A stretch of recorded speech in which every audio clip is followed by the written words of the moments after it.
You said no to something you used to always say yes to. Maybe it was the late nights, the drinking, the complaining, the same circular arguments you used to jump into without thinking. And instead of anyone noticing that you were trying to be better, someone looked at you and laughed. Look who thinks they're too good for us now. That line landed differently than you expected, because somewhere underneath the joke, there was something real, something that stung. The people closest to you are sometimes the last ones who want you to change. Here is what most people think when this happens. They think, those people are jealous. They think, those people are toxic. They think, I need to cut them off and find better people. And sometimes that is true. Sometimes people in your life are genuinely harmful, and distance is the right answer. But most of the time, that explanation is too simple. It misses what is actually happening beneath the surface. The people resisting your growth are usually not doing it out of malice. They are not sitting in a room plotting against you. They are not consciously trying to hold you down. What they are doing is something far more automatic than that, something almost biological. They are trying to restore what felt normal. Because here is the thing about relationships. Every relationship you have ever had, whether with a parent, a friend, a partner, a sibling, operates on an unspoken agreement. That agreement defines who you are to each other, your role, your function. The version of yourself they have learned to expect. You are the one who always laughs it off, the one who joins in, the one who never says no, the one who is always there, exactly as expected. That role is not something anyone sat down and decided. It built itself slowly over years, over hundreds of small interactions. It became the foundation of how that relationship works. And when you change, that foundation shifts. Suddenly the role you used to play is empty, and the people around you feel that vacancy without necessarily being able to name it. So they do what humans do when they feel destabilized. They try to pull you back. Not because they hate who you are becoming, but because they do not yet know how to relate to that person. The joke, look who thinks they're too good for us now, is not really about arrogance. It is a bid, a pull, a way of saying, come back to where I know you. Come back to where this feels familiar. The pain you felt in that moment was not your ego getting bruised. It was you feeling the cost of becoming someone new inside a world that was built around someone old. There is a name for what you are experiencing, and understanding it changes everything. In the 1950s and 60s, a psychiatrist named Murray Bowen began studying something most therapists at the time had overlooked. He was not focused on individuals in isolation. He was focused on families as systems, entire emotional units with their own patterns, their own rules, their own internal logic. Bowen noticed something that was difficult to explain through the lens of individual psychology alone. When one member of a family began to change significantly, became more emotionally mature, more independent, more differentiated, as he called it, the rest of the system did not simply adapt. Instead, it pushed back. The family system, like any complex system, has a built-in drive toward equilibrium. Bowen called this homeostasis. The system wants to stay stable. It wants to return to its known state. And when one person begins moving away from the role they were assigned, the system experiences that as a threat to its stability. So it corrects. It applies pressure. Sometimes that pressure looks like humor, like the joke that was aimed at you. Sometimes it looks like guilt. Sometimes it looks like withdrawal, like suddenly you are not being included the way you used to be. Sometimes it is more direct. Someone tells you that you have changed, and they do not mean it as a compliment. Bowen's framework, known as family systems theory, describes this corrective pressure as one of the most powerful and consistent forces in human relationships. It does not require bad intentions. It does not require that anyone is even aware of what they are doing. The system responds automatically, the way a thermostat responds to a drop in temperature. And here is why this matters to you personally. If you do not understand this mechanism, you are likely to interpret the pushback as evidence. Evidence that you were wrong to change. Evidence that your new choices are not really you. Evidence that you should go back. You might even tell yourself a story like, "The old me was more fun. The old me was easier to be around. Maybe the old me was the real me." That story is one of the most effective traps there is, because it takes a social pressure, a mechanical response from a system trying to restore itself, and it reframes that pressure as personal truth. The pushback is not feedback about your character. It is feedback about the system's comfort level. Those are not the same thing.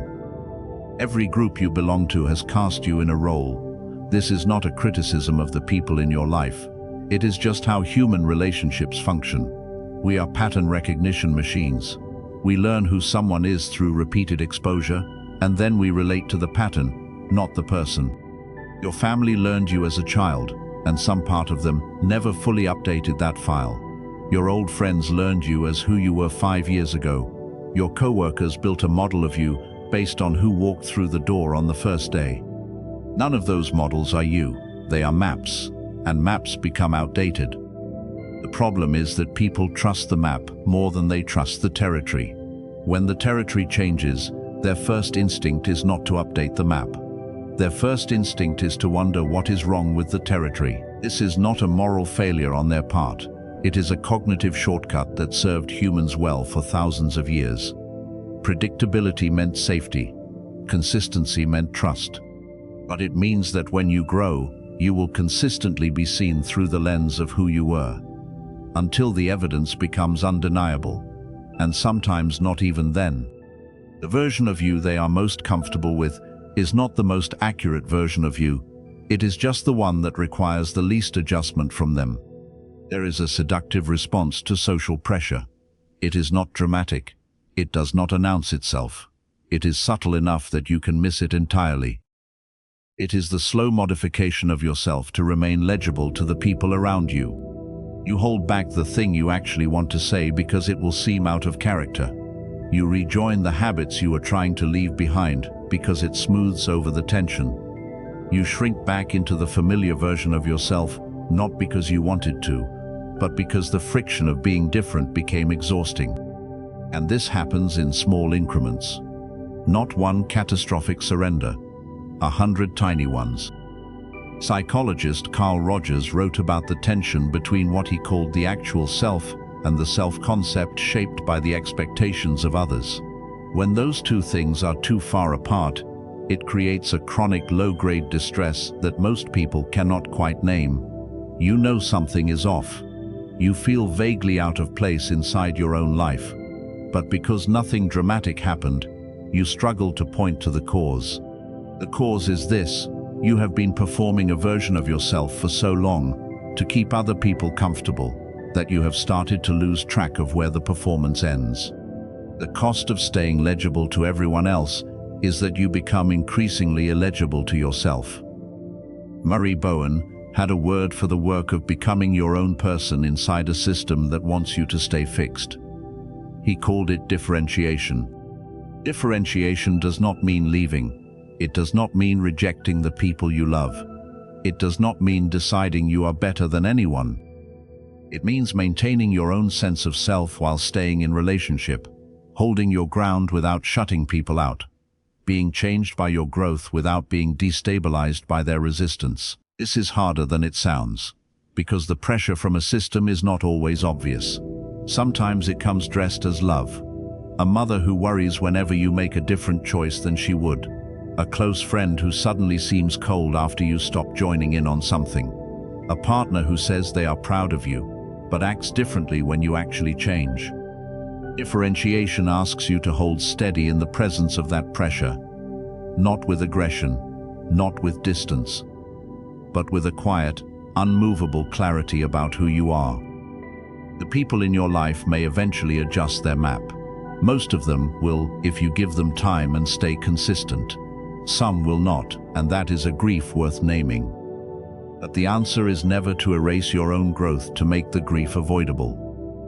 The relationship worth keeping is the one that can survive your becoming. Growth that is real does not announce itself loudly. It shows up quietly, in pattern over time. When you hold a new boundary once, people notice but wait to see if it sticks. When you hold it 10 times, they begin to update their model. When you hold it 100 times, it becomes the new normal. The system, which resisted so hard at the beginning, eventually recalibrates around the person you have become. This is not guaranteed. Some relationships do not survive the recalibration, and that loss is real. But here is what is also real. Every time you collapsed back into the old version of yourself to manage someone else's discomfort, you paid a price. You may not have named it. You may have called it compromise, or maturity, or just being easy to get along with. But you paid. The long game is not about burning relationships to the ground. It is about trusting that the version of you that is honest, grounded, and intentional is the version worth showing up with consistently, even when it is uncomfortable, even when the people you love look at you like you are becoming a stranger. You are not becoming a stranger. You are becoming someone they have not met yet. Here is one concrete thing you can do, not an attitude, an actual practice. When you feel the pull to revert, when a comment lands, when someone makes the joke, when the guilt creeps in and you feel yourself shrinking back, stop before you respond. Give yourself 10 seconds. In those 10 seconds, ask yourself one specific question. Am I about to do this because I actually want to, or am I doing it to make the discomfort stop? That distinction matters enormously. Not every compromise is a surrender. Sometimes you genuinely want to meet someone where they are. That is a choice made from values. But sometimes what looks like a choice is just a reflex. You are reaching for the old version of yourself the way you would reach for a painkiller. Not because it is what you want, because it is what makes the pressure go away fastest. The 10-second pause gives you the space to tell the difference. Then, do one more thing. Write down what you were actually trying to protect when you felt that pull. Not in a journal you never look at. Somewhere you will see it. Your phone. A note card. Somewhere visible. Because the moments when growth is hardest are exactly the moments when you are most likely to forget why it mattered. You will not always hold the line. There will be times you fold. That is not failure. That is the process. The practice is not perfection. The practice is noticing. And then choosing again. Go back to that moment. Someone made the joke. Look who thinks they're too good for us now. Maybe you laughed it off.